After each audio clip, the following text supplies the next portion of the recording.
maior do Brasil. Rio das Ostras Jazz Blues Festival é uma realização da Prefeitura de Rio das Ostras, Fundação de Cultura, Governo Federal, com parceria do Sesc Rio. O patrocínio é do Governo do Estado do Rio, por meio da Lei de Incentivo à Cultura.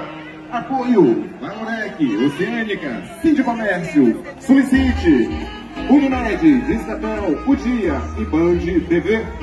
A produção fica por conta da Azul Produções.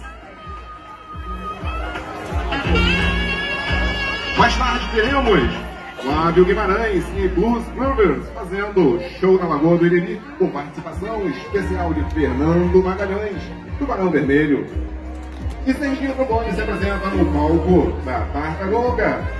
À noite ainda tem mais 4 super shows de abertura na Cidade do Jazz em Costa Azul, a partir das 20 horas.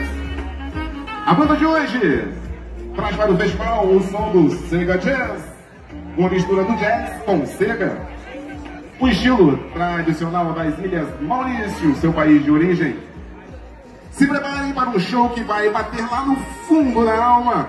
Recebam com muitos aplausos The Mozart Jazz Band!